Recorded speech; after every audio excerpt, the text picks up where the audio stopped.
Hello, everyone. Welcome to the show today. Pleasure to be hosting the 64th AGM. As Andrew said, we'll be back in person next year. And let's hope for a day like today. I'm going to start with a little introduction to some remarks on nature recovery, and then move us after a few words from Andrew again on the from Jeremy and then Andrew again into the formal process of the meeting. So nature recovery. For more than 60 years, the Wildlife Trust has been a powerful agent of nature recovery, reserves, habitats, species, people.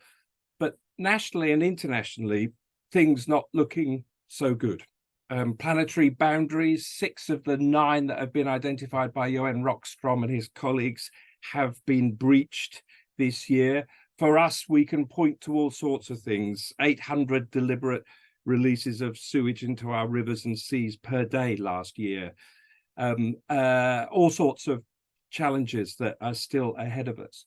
But something else is happening that I wanted to begin, my first of 3 words beginning with A, and this is about abundance.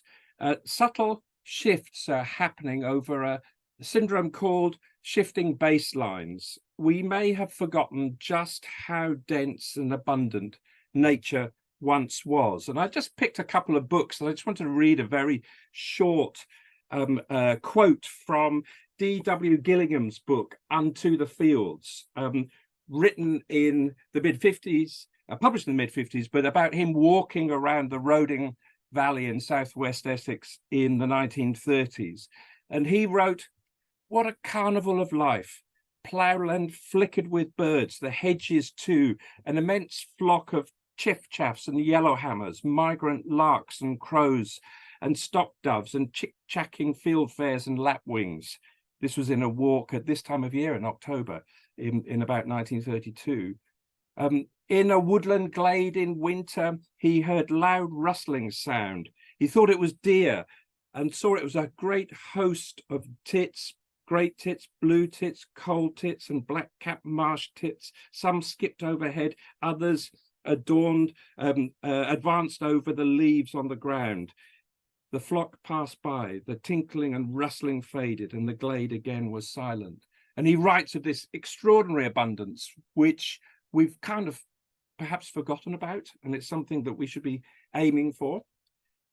Number 2, Samuel Bensusan, S.L. Bensusan, wrote about the Essex marshlands, and this is a book called The Marshland Omnibus, and the life on the Dengie. And he was called by The Guardian the laureate of the marshes, wrote in the 40s and 50s in particular nationally, and of course wrote about the red squirrels, and wrote specifically of one place that he called the Vale of Nightingales because of the huge numbers of nightingales on the Dengie Peninsula.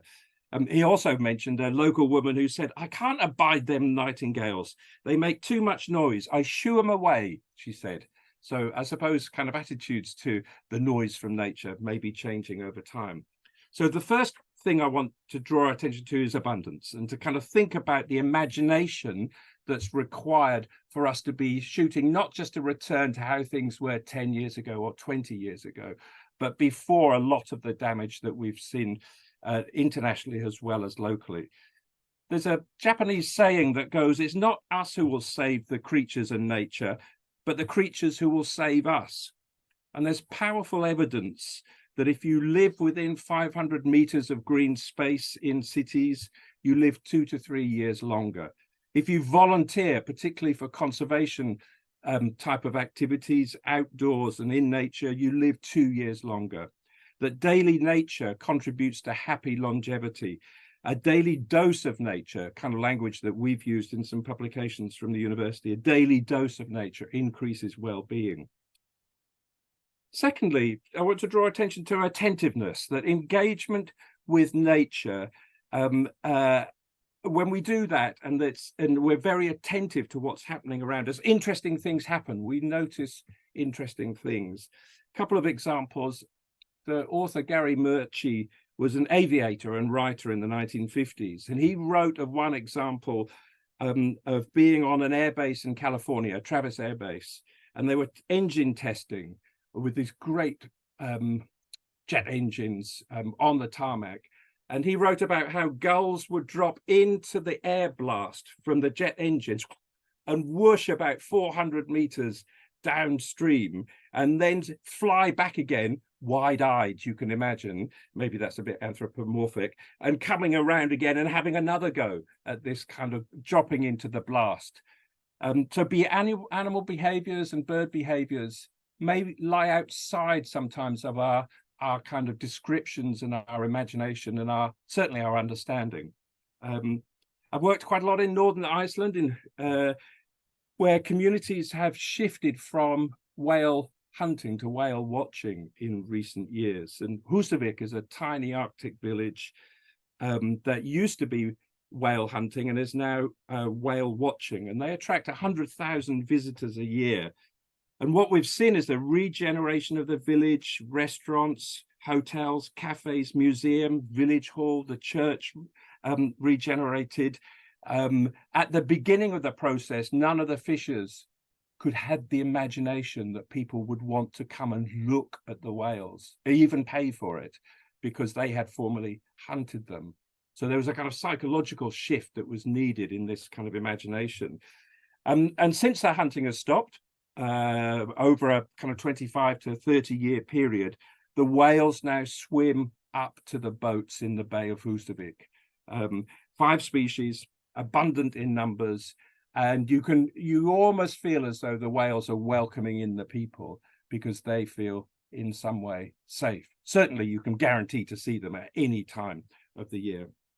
So attentiveness to nature is my second A. My third one is about action. I'm chair of the Essex Climate Action Commission, and this